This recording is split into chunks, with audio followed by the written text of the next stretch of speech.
This video is brought to you by patreon.com/worsttake. Get access to exclusive live streams and Discord servers, on-screen shoutouts, and early access to some videos when you join now. Help make sure that we can continue to make content like this by supporting the Patreon. Links are in the description down below.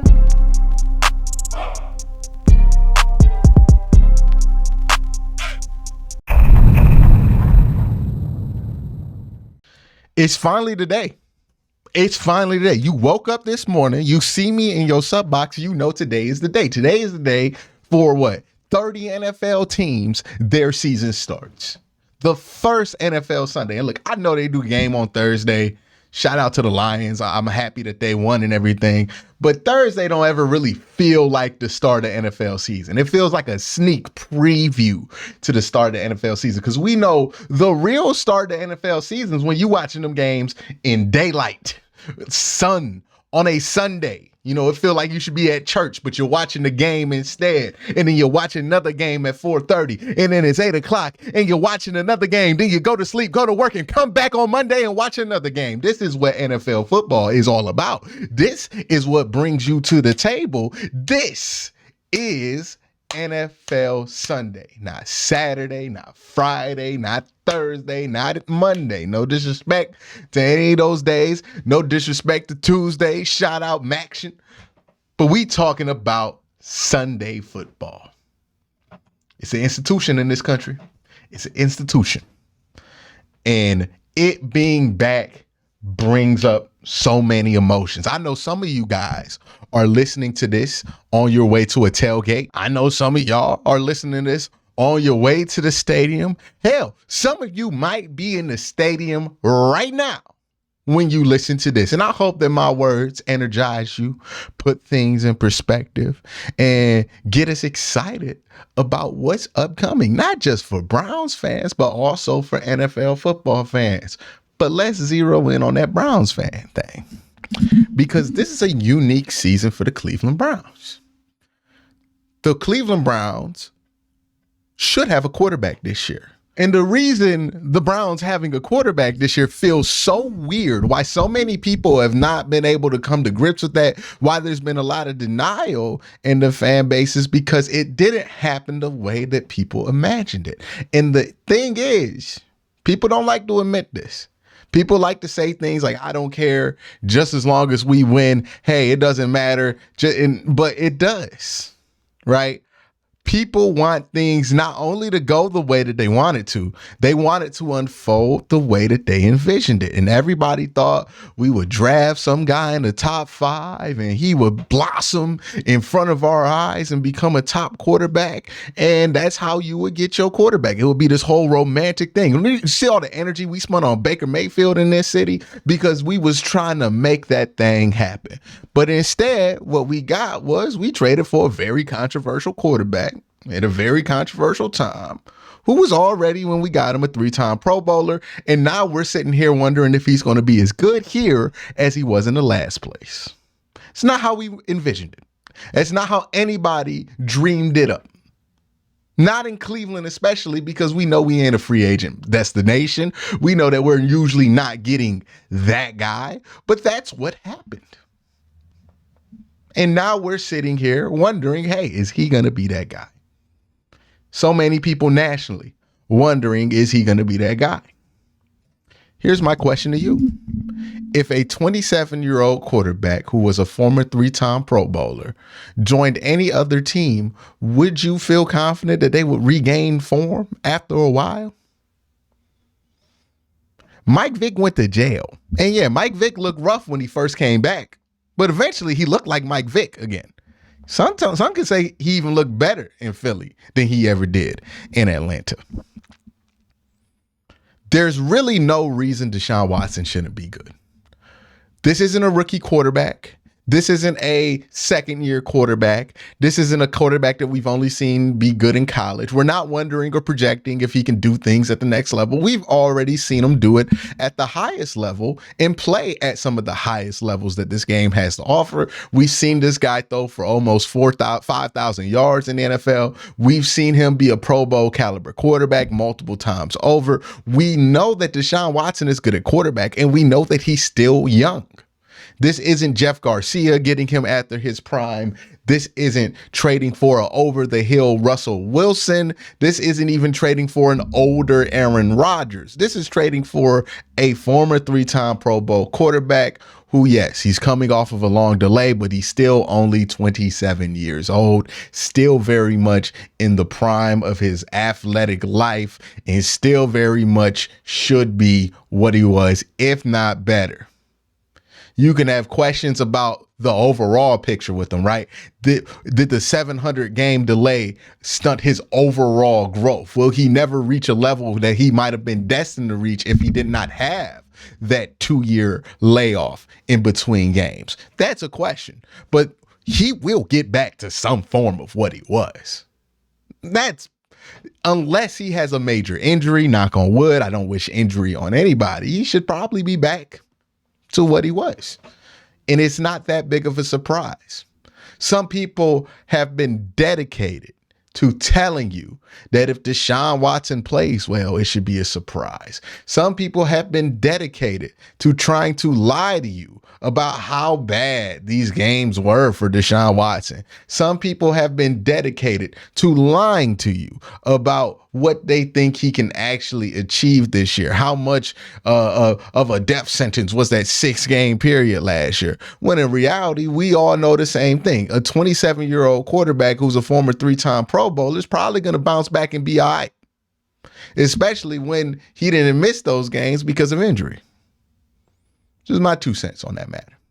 But so many people are worried about the quarterback position. I would say we're anxious in Cleveland about the quarterback position. A lot of us feel reasonably fair that this team's going to be good, that the offense is going to be good, but we've seen us be reasonably confident in what seems to be a good group to be surprised on game days and during the season. It's happened before. So we're anxious, and that's okay. I think that's 100% okay. This is what football does. I mentioned this in a video I did earlier this week, but I want to bring it up again. So many of us have had so many disappointments with this team or any other team. You know, sports fandom has disappointed us, or maybe your even personal sports career, it's disappointed you. And we sometimes do this thing as human beings where the thought of being hurts a lot more than what being hurt actually feels like. So many of us will put ourselves through pain on the daily to try to avoid getting ourselves too high, or well, not too high. I'm not talking about drugs. Avoid getting yourself too pumped up. Avoid letting the expectations go so high. But the truth is, no matter externally what you try to do, you're not going to change what you feel like in here. If in here, in your heart of hearts, you feel like Deshaun Watson is a franchise quarterback, no matter how low you set that bar, you're not going to be satisfied unless you feel that he's a franchise quarterback in here. If in your heart of hearts, you feel like this is going to be a 12-win team and they don't win 12 games, I don't care if outwardly you're like, hey, they're only going to win 8. Hey, they're only going to win 9. You're going to be disappointed. See, we lie to ourselves when we do that. We're not trying to protect ourselves from hurt by lowering the expectations. What we are ultimately doing is trying to protect ourselves from other fans or other people who aren't Browns fans from making fun of you for being optimistic about a football team because you thought that your team could win 12 games. And let me say this to those people. You should ignore anybody who's going to make fun of you because you're optimistic about your team, because everybody going to make fun of you if you optimistic about your team and your team trash. Like, that's just what it is. They're not going to care how reasonable you were going to be. They're not going to care how you only predicted 9 wins despite the fan base going and predicting 12. Dog, the second one person in the fan base predicts 14 wins, the second that team don't get 14 wins, we about to be roasting that fan base as if they all said it. This is just how it goes. You're not protecting yourself from anything. The only thing you're doing is being Well, dampening your own light. That's the only thing that's happening there. So I encourage Browns fans to be Browns fans. Don't try to be the reasonable one. Don't try to be the one the good one, right? So many of us online try to be the good Browns fan. I'm the reasonable one. Everybody else is saying this, that Myles Garrett's going to have a great year, but I'm going to say he's going to have a good year because I'm the reasonable one. Please like me, other sports fans. That's pretty much what we're doing when we do that. No, be a Browns fan. Be an obnoxious Browns fan. They going to make fun of you and they going to hate you anyways. You might as well do what you want to do when it comes to your fandom of this team. If you want to root. You don't have to temper yourself. You don't have to control yourself. The season will do that for you, right? If you're too low on a team and you feel in your heart of hearts this team ain't going to be good, well, the season will pump you up. Don't worry, brother. And if you are too high on this team and the team's not that good, the season will bring you back down. You ain't got to do nothing. The season going to do it all for you. So feel what you feel. Be honest about it. Don't tempt yourself down. Don't handcuff yourself. Don't do any of this. Be Browns fans. Be excited. Be optimistic if you're an optimistic person. There's no shame in that.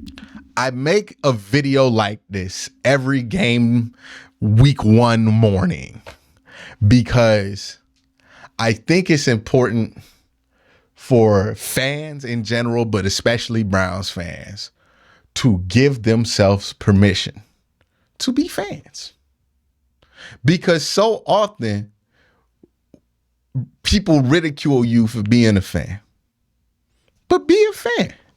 There's no shame in that. Be a fan. Root for your team. If you win, go to the moon. If you don't, hey, man, you're going to be mad about it for about 15, 20 minutes. Some of y'all, maybe an hour. I'm not going to lie. I see the messages in chat and in my inboxes. Some of y'all be mad for like 4 hours. Maybe y'all need to next day too. But that's just who you are. It's just who you are. No need to be ashamed about it. Don't hurt nobody. Don't put anybody in danger. Don't get out of control. All of those things. But if you're just excited about your team, be excited about your team. Be who you are. Let that bird out the cage, man. So I just want to say that to anybody who feels like they need permission to be excited because if the team sucks, the season will de-excite you. Don't not be excited. Feel good now. Do what you want. Be a fan and give yourself permission to enjoy the season. Don't worry about the other shoe dropping because the other shoe's going to drop whether you worry about it or not. Just give yourself permission to enjoy the season. That being said, I'm going to make this clear. Do not get in my chat panicking in the first quarter if the Bengals score and get up 10-0.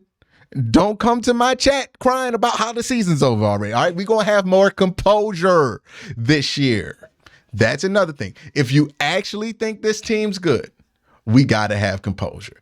We got to have the belief that this team can withstand a couple blows, that a couple of things can go wrong, and we're going to be all right. Let's have some composure. Let's enjoy the season. Let's have fun this year. Go Browns.